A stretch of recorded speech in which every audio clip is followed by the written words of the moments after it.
دا کالاباغ ډیم په حمایت کې مختلف دریځونه وړاندې کیږي. د دې حمایتیان د دې پلویان چې دي هغه بیلابېلې خبرې کوي او د هغه مختلف او د هغه اهمیت چې دی نو د پاکستان لپاره ښه. د ټول نه اول سوال دا راځي چې د هغه حمایت باندې په خبره کوو. سوال دا پیدا کیږي چې مخالفت یې ولې کیږي او په کومو بنیادونو باندې.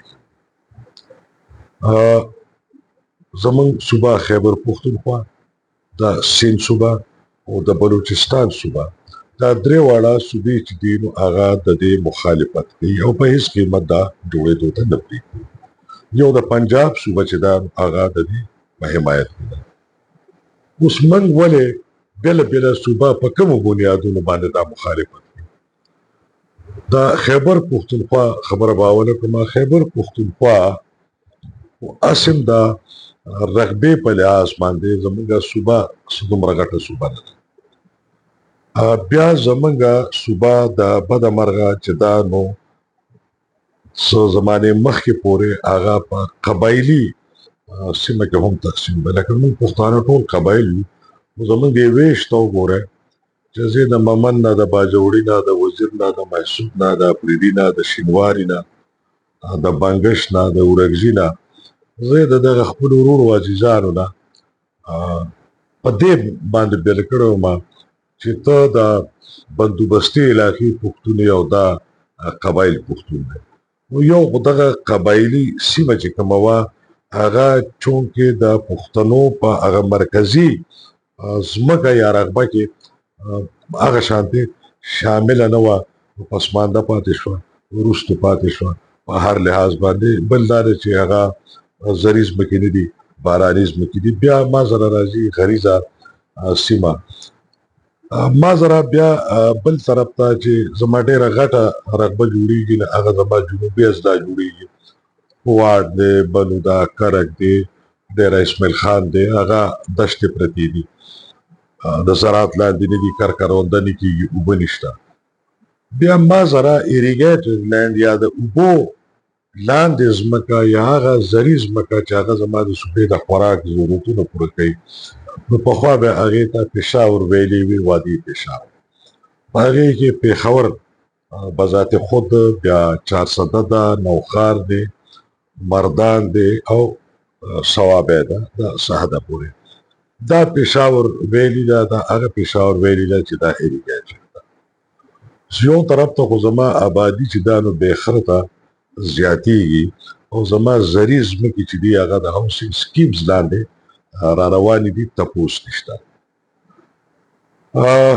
څه ځمکې داسې دي چې هغه قیمتي وي او ضروري وي، هغه مختلف سرکاري ادارو قبضه کړي دي یا اخیستي دي چې دا زموږ ضرورت دی.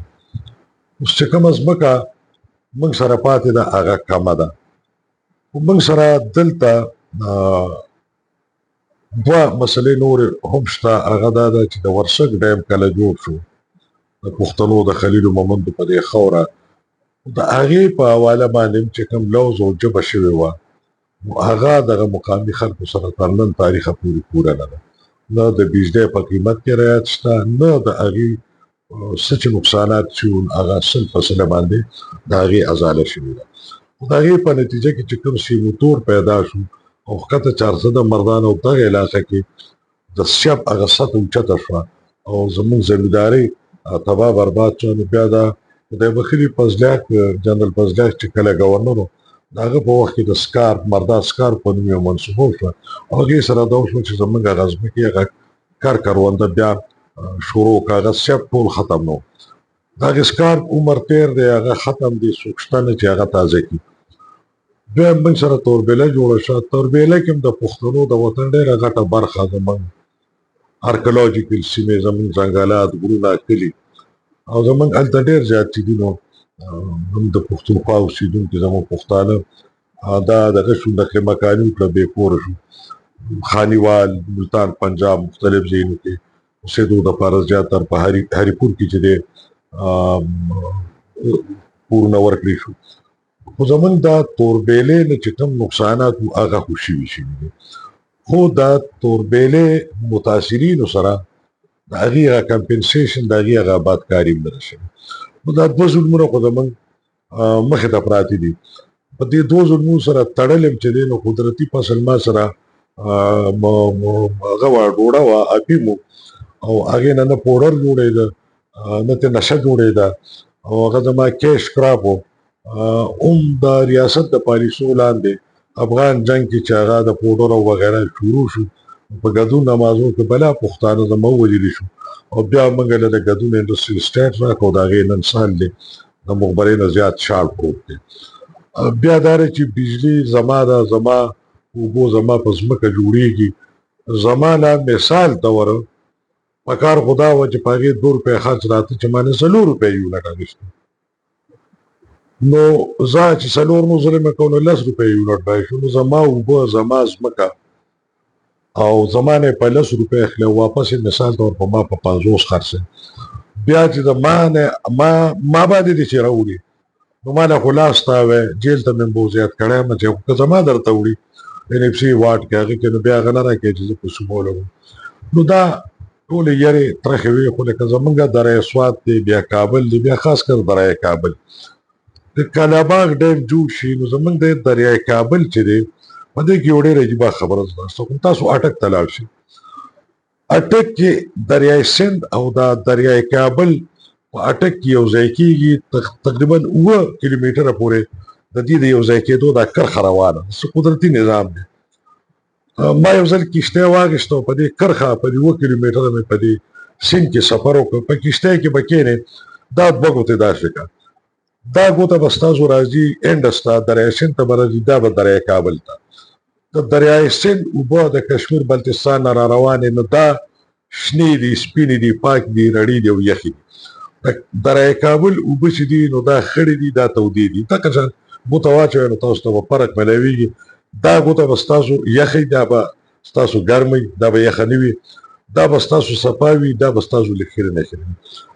ریور کابل په دې خپل تن کې د په دې خپل وجود کې یو خاص قسمه شګه ده خټه د خټلي نه شانتې شګه ده لخه ده هغې سره د ده دا لیول چې دی نو دا ورځ تر ورځه اوچتېږي.